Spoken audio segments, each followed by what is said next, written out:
आजकल तो महाराज जीने की इच्छा किसी की खत्म नहीं होती। कोई चाहता है कि हमारे प्राण छूटे? कोई चाहेगा कि हमारे प्राण छूट जाए? नहीं चाहता। कोई मरना नहीं चाहता, सब यही चाहते हैं कि खूब जिए और ठाकुर जी खूब कृपा करें, खूब जिए। लेकिन भीष्म पितामह जी अपनी इच्छा से प्राणों को त्यागे। और देखिए जब मृत्यु आती है ना, मृत्यु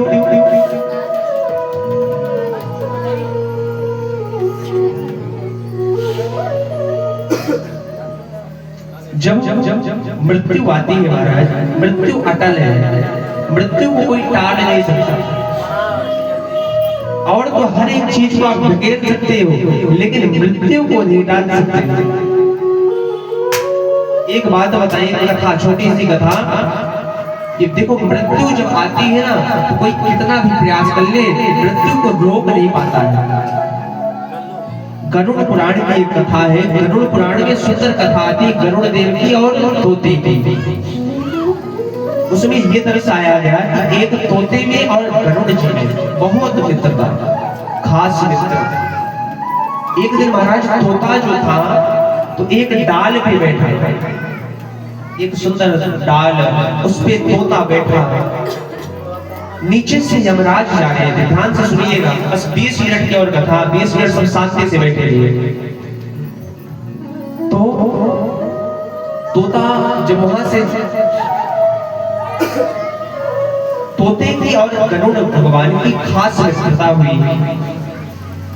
अब तोता एक दिन जब डाल पे बैठा है, उस डाल पे बैठ के महाराज सुंदर बाहर के इस मौसम के शीतल शीतल मंद हवाएं में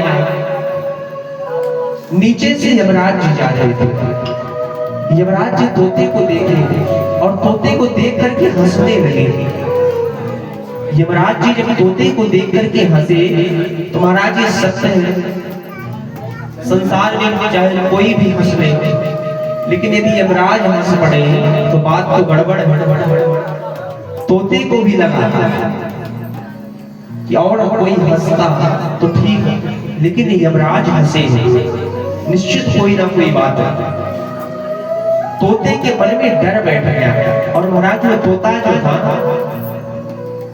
तो तोता जब अपने घोंसले में गया तो उसे बुखार आ गया, इतना भय आ गया कि मेरी निश्चित मृत्यु होने वाली है। अब कुछ देर बाद जब गरुड़ जी आए, जब गरुड़ जी आए आकर के पूछे कि अरे तुम ऐसे उदास, बुखार क्यों? बोले महाराज क्या बताऊं, आज जब मैं पेड़ पर बैठा था तो नीचे से यमराज निकले और यमराज जी मुझे देख करके हंस पड़े। मतलब यमराज हंसे तो बात गड़बड़ है। गरुड़ जी बोले अरे हंस, कोई हंस पड़ा तो इसमें तुम्हें बुखार? अरे इतनी चिंता क्यों करते हो? अरे यदि हंसे हैं देख करके कोई बात आई होगी या हंसती है? बोले नहीं, यमराज हंसे मतलब बात गड़बड़ है। तोता बोला गरुड़ जी अब आप ही हो, आपकी पहचान तो हर जगह है, क्योंकि आप भगवान नारायण के वाहन हैं, आपके तो तीनों लोकों में चलती है। आप ऐसा करिए, एक बार जाकर के उनसे पूछिए कि अरे हंसे क्यों, हमारे ऊपर हंस क्यों दिए, कहीं हमारी मृत्यु तो नहीं आ गई? गरुड़ जी बोले तुम डरते क्यों? बोले तोता बोला कि मुझे धीरे चल के छिपा दो, ऐसी जगह छिपाओ जहां मुझे कोई ना पाए, मुझे बहुत डर लग रहा है। गरुड़ जी बोले अच्छा तुम डरो मत, ऐसा करो मेरी पीठ पर बैठो, मैं तुम्हें 7 समुद्र पार ले चल के, एक टापू है, मैं उस टापू में छिपा करके आता हूँ। बोले अच्छा। बोले गरुड़ जी देखो तुम डरना मत, वो जो टापू है ना वहां इस पार का कोई उधर जा नहीं सकता, और वहां यमराज को जाते जाते कम से कम 20 दिन लगेंगे। अरे यदि तुम्हारी मृत्यु होगी तो यमराज आज हंसे हैं तो आज ही मृत्यु होगी, इसलिए तुम डरो मत, ऐसा करो मेरी पीठ पर बैठो चलो। अब गरुड़ जी खुद तोते को लेकर के और 7 समुद्र पार ले जाकर के उस टापू में छोड़ करके आते हैं। जब वहां छोड़े आकर के और मन में आया कि चल करके थोड़ा यमराज से पूछे, यमराज से पूछने की हंसे क्यों। जाकर के जैसे ही यमराज के पास खूब स्वागत हुआ, गरुड़ जी आए, गरुड़ बैठे बैठे। अब जब पूछे महाराज एक निवेदन, आप बताइए थोड़ा, कल आप मेरे मित्र एक तोते को देख करके हंसे, उस तोते को देख करके आप हंसे क्यों, आप ये बताइए। यमराज बोले, गरुड़ जी मुझे हंसी इस बात पे आई कि देखिए मृत्यु तो अटल है, मृत्यु टल नहीं सकती, और उस तोते की मृत्यु लिखी है, लेकिन मृत्यु ऐसी जगह लिखी है जहां मैं जा नहीं सकता। बताओ कैसे जाऊं, 7 समुद्र पार, वहां केवल आप जा सकते हैं, ये तो भगवान नारायण। 7 समुद्र पार एक टापू में एक बिल्ली के खाने से उस तोते की मौत लिखी है। सोचिए, जैसे ही गरुड़ जी ये बात सुने, ऐसे सर को नीचे करके बैठ गए। आपकी लीला देखिए, अभी अभी मैं उस तोते को उसी टापू में ले जाकर के छोड़ करके आया हूँ, जिस टापू में उसकी मौत लिखी थी, स्वयं गरुड़ जी ले जाकर के छोड़ के आए। कहाँ वो तोता अपने घर में बैठा, कहाँ से गरुड़ जी पहुंचे, कहाँ ले जाकर के उसे टापू में छोड़े। ये होता है मौत का जो चक्र। आप यदि मौत निश्चित है ना, उस मौत को फिर भगवान भी नहीं डाल सकते। एक बार ये गया, मौत अटल है। इस प्रकार से सुंदर भीष्म पितामह जी अपने प्राणों को त्यागे। बोलिए भीष्म पितामह जी की जय हो, दीनबंधु भगवान की जय हो। आगे सुंदर उत्तरा जी के गर्भ से श्री परीक्षित जी महाराज का जन्म होता है। लेकिन देखिए, जो परीक्षित जी महाराज थे तो उत्तरा जी के गर्भ से मृत बालक, मरा हुआ एक बालक जन्मा। भगवान की कृपा से, भगवान के आशीर्वाद से उस बालक के अंदर सांसें आती है, और भगवान विष्णु के द्वारा रक्षित होने के कारण उस बालक का नाम विष्णुराज पड़ा। वही विष्णुराज परीक्षित जी महाराज है, जो परीक्षित जी महाराज धीरे धीरे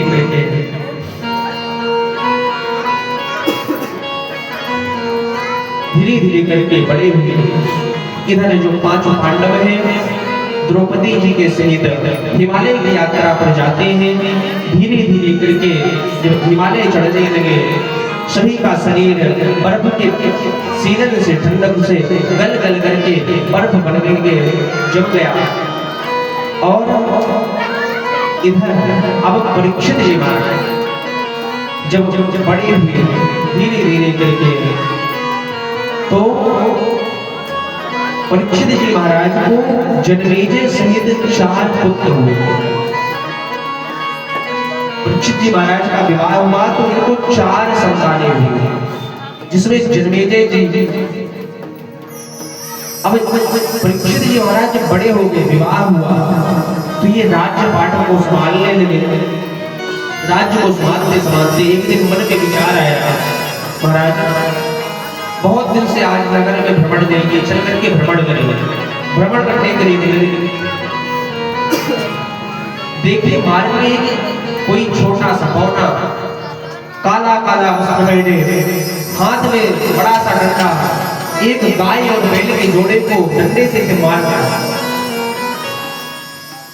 जब देखे परीक्षित जी महाराज, अरे मोर दुष्ट, अरे तू कौन है, और ये गाय और बैल के जोड़े को तू क्यों मार रहा है? देख, हमारे इस राज्य में कहीं भी अभी तक अधर्म नहीं है, और मैं तुझे ऐसे खराब नहीं करने दूंगा। अरे जो वो बौना था ना, उसने तो बैल के 3 पैर को तोड़ दिया, ऐसे बैल को मारा। जो गाय है बेचारी रो रही है, आंख से आंसू। परीक्षित जी महाराज बोले कि तू वहीं रुक, अभी मैं आकर के तेरा वध करता हूँ। अरे मूर्ख, मेरे राज्य में कोई गाय बैलों का वध नहीं हुआ, पशुओं का वध नहीं हुआ। तेरे जैसे हत्यारे का मैं स्वयं अपने हाथों से वध करूंगा। तलवार लेकर के परीक्षित जी दौड़ते हैं और उधर से वो काला बौना पुरुष ऐसे सीधा आकर के परीक्षित जी महाराज के चरणों में गिर पड़ा। बोलिए दीनबंधु भगवान की जय हो। प्रेम से बोल राधे। जब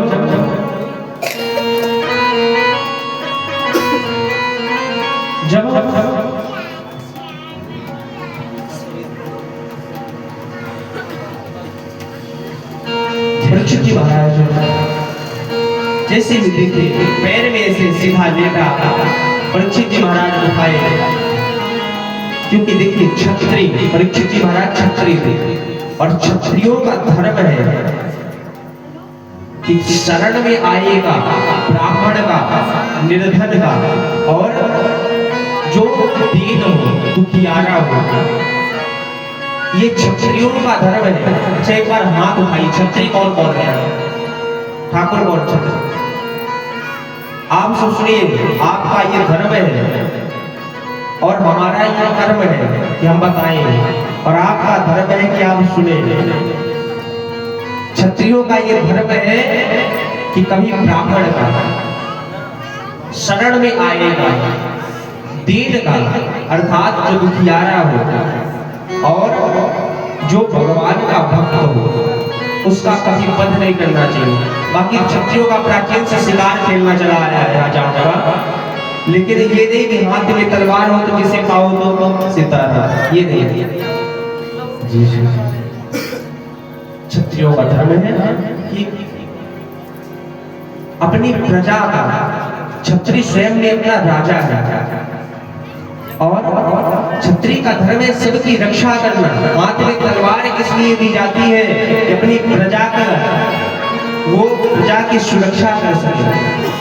यदि तलवार देते होंगे तो केवल क्षत्रियों के हाथ में तलवार, तो क्षत्रियों का वो धर्म है कि अपनी प्रजा का, सुंदर प्रजा की रक्षा करेगा, कभी ब्राह्मण का, दीन का और शरण में आएगा, वध न करेगा। परीक्षित जी महाराज उठाए, बोले कि आज तुम मेरी शरण में आ गए इसलिए बच गए। हम क्षत्रियों का ये धर्म है कि हम शरण में आएगा कभी वध नहीं करते, लेकिन तुम तत्काल यहाँ से चले जाओगे। अब उधर से जो बैल है, बैल पता है कौन है? धर्म। जिस धर्म के हम खूब जयकारे लगाते हैं कि धर्म की जय हो, अधर्म का नाश हो, वही धर्म जिसके 3 पैर टूट चुके हैं।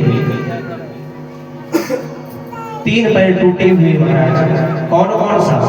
कल बताया था, सत्यम नास्ति तपः शौचा दया दानम न विद्यते उदरम भरणो जीवाः वराकाः कूटभाषः।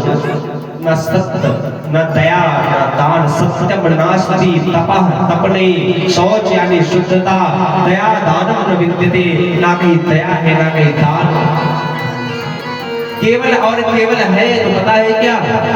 उदरम भरणो जीवाः, उदर यानी पेट, उदरम भरणो जीवाः वराकाः कूटभाषः। चाहे जहां से मिले लेकिन अपना पेट भरना चाहिए, ये हम सबका है। आजकल तो घर में पालकों को माता पिता बुलाते हैं तो कहते बेटा एक कृपा करना, एक काम तुम करना, और कुछ कर पाना चाहे नहीं, लेकिन एक काम करना कि कभी भूखे ना रह जाना, ऐसा कमाओ कि अपना पेट पाल लेना। कहते ना अपना पेट भर सको, ऐसे कुछ बन जाओ कि अपना खुद का पेट तो भर सको, यही शिक्षा देते।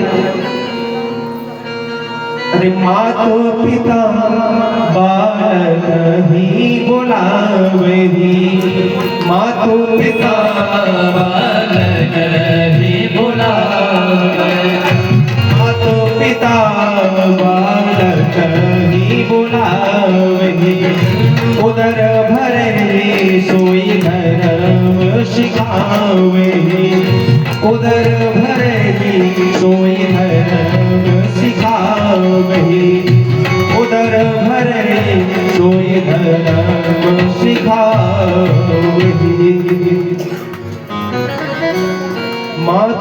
पिता बालक ही बुलावही। पुत्र यहाँ आओ। ऐसा करना केवल कुछ करो नहीं, लेकिन अपना पेट जरूर पाल लेना। आजकल माता पिता बालक ही बुलावे, उधर घरे से धर्म सिखावे। परीक्षित जी महाराज देखिए ऐसी दशा धर्म की, जो दया पहला पैर है धर्म का, जो बैल रूपी धर्म है उसका पहला पैर टूटा तो क्या गया, दया चली गई। फिर दूसरा पैर टूटा तो सत्यता चली गई, ना तो कहीं सत्य है। आज मैं कल भी बताया सच नहीं है। एक पैर टूटा सच चला गया, सत्यता। अब तीसरा पैर जैसे ही टूटा तो शौच अर्थात शुद्धता नष्ट हो